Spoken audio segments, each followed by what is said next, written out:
My name is Bill Land. I'm the owner and sole proprietor of Bill's Custom Leather. Well, as a child, my interest in art kind of stemmed from an uncle that I had. Uncle Bob was Mother's brother, and he was artistic. He painted and sculpted and did all sorts of things and got me interested in that. And then as a child, that was kind of what I excelled at, was art in school. I liked to draw, and particularly horses. Horses was one of my favorite subjects to draw. Well, I got interested in leather crafting primarily because of my younger brother, John R. It was the mid-60s and everybody was doing leather work, and John R. bought a few tools and started doing it, and he got me interested in it. And so there were several leather shops within the area where I could go and buy scrap leather and just do my little projects, watch bands, sun visors, things that I wanted to make. Well, the art became a business when I moved to Texas. Of course, when we moved to Texas in 1972, because I like to draw, I got a job as a draftsman in Houston back in the days when they still drew things with their pencils. And I'd been doing that for about a year and had decided to start doing some leather work again, and didn't want to have to go out and buy a whole piece of leather, so I was looking for some place to buy some scrap leather. I walked into Memorial City Mall. There was a leather shop in there, and I got to visit with the guy and ask him if I could buy some scrap leather, and he said, "Oh, do you do leather work?" And I said, "Well, I do it as a hobby." And he said, "Well, I'm looking to hire somebody in my shop.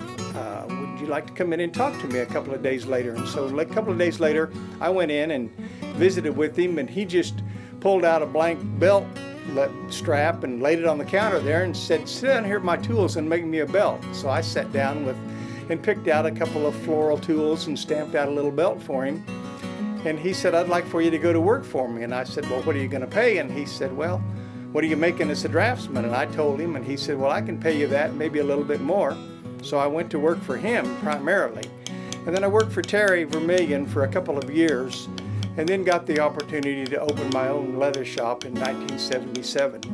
Well, Bill's Custom Leather started out as a pretty booming enterprise. In the late 70s, Western wear was a big rage in Houston, Texas, and everybody wore boots and Western belts and hats to work.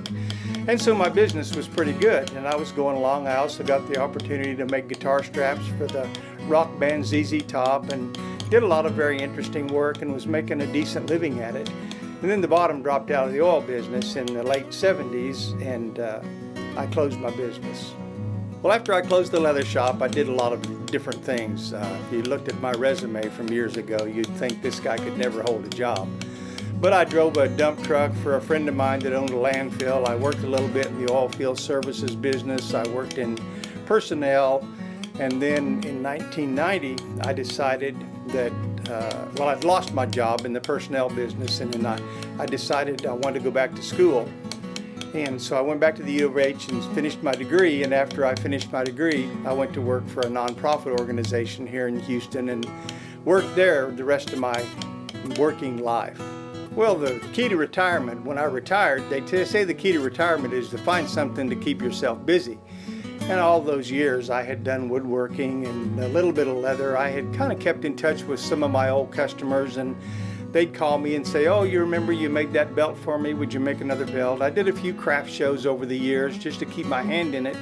So when I'd retired, I just told my wife, Gail, I said, "I'm going to start doing some leather work again." And I had some business cards made up and visited a few gun shows and passed out some business cards and picked up a little bit of business, some holster work and knife sheaths. Well, I was doing okay with my few contacts, but what really took it to the next level, I had noticed that there was a new little Western wear store. It opened out here in Katy called Texas National Outfitters. And I remember thinking, maybe I ought to go by and see those people, and I hadn't gotten around to it. And one day, just out of the blue, my phone rings, and it's Chris Conrad, one of the owners of Texas National Outfitters. And he said, "I understand you do custom leather work, and we'd like to see some of your work and maybe have some of our work in our store." So I met with him, and we really kind of hit it off, and the rest is kind of history. I've been about as busy as I want to be with custom leather work. Well, I'm making a guitar strap for an old customer of mine. His son plays the guitar and he wants this for his birthday. Primarily, he wanted it 2 inches wide. I take a piece of raw leather, cut a 2-inch strap out of it. I wet that leather. I transfer the pattern onto it.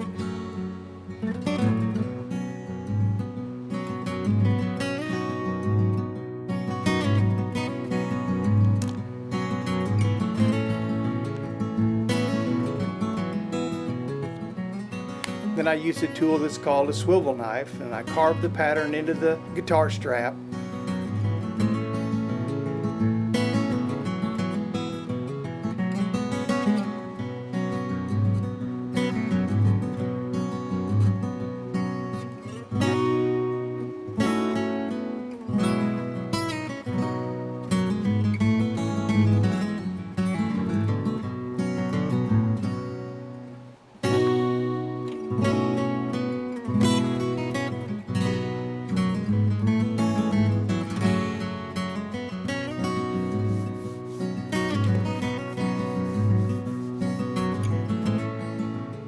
And then from that point on, I do what's really called leather tooling. I use different tools to tool the leather to give it different effects.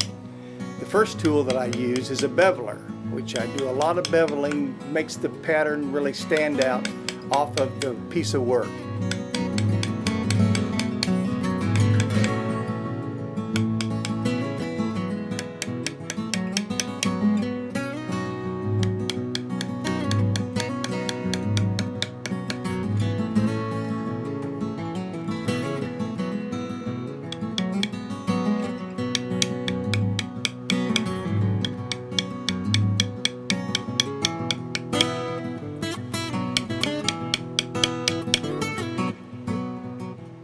Then I pear shade it. That's another tool. Pear shader is another tool that I use to give the pattern some more relief.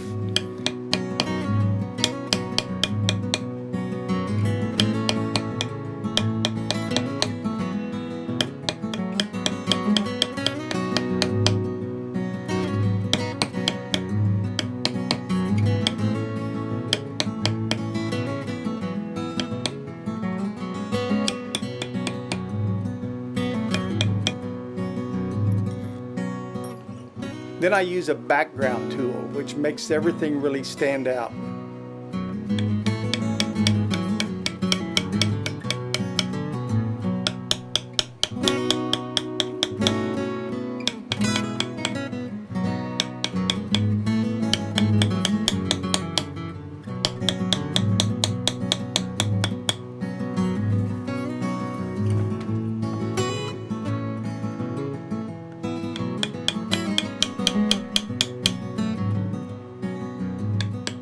Well, if you didn't tool the pattern, then you'd just have a piece of leather with a pattern cut into it, and it wouldn't have any dramatic effect or anything. So tooling the leather is really what gives it the relief and makes it interesting.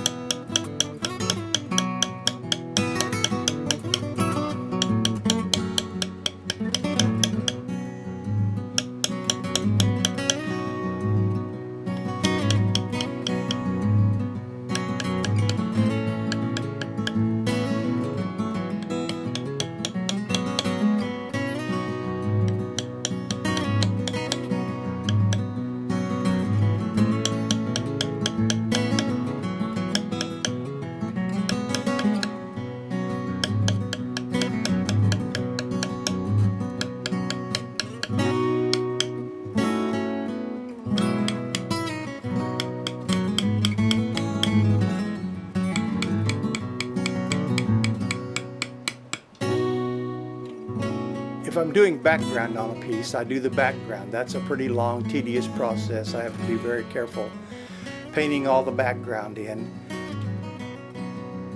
But the backgrounding is painted in with a paintbrush, and you have to be very careful about it. That's where my talent, my ability to work with my hands really comes in, and my patience. Leatherworking takes a lot of patience. A lot of people tell me, you know, I think it's great what you're doing, but I wouldn't have the patience to do it. You can't rush through a piece of leather work.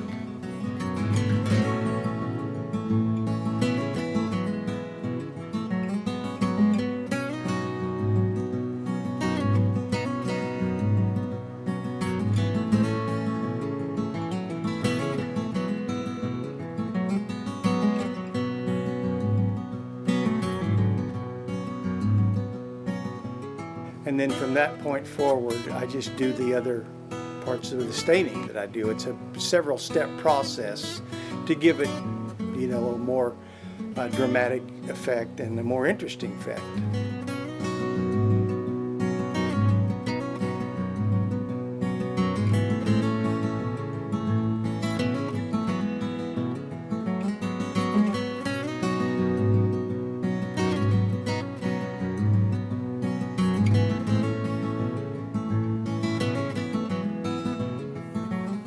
Well, this is an old traditional Western pattern. It's called the maple leaf and acorn pattern.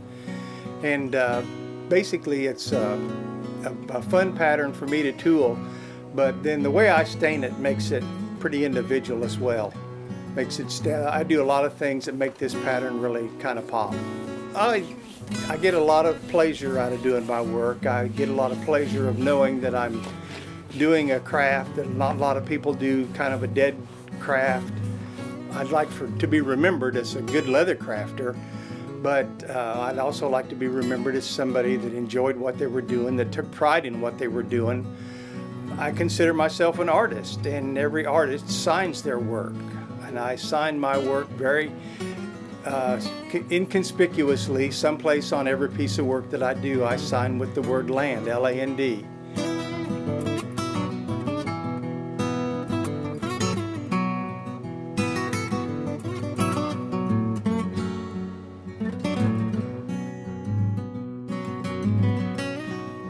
I enjoy the work that I do. I take a lot of pride in it, but I'm not really happy until the customer's happy.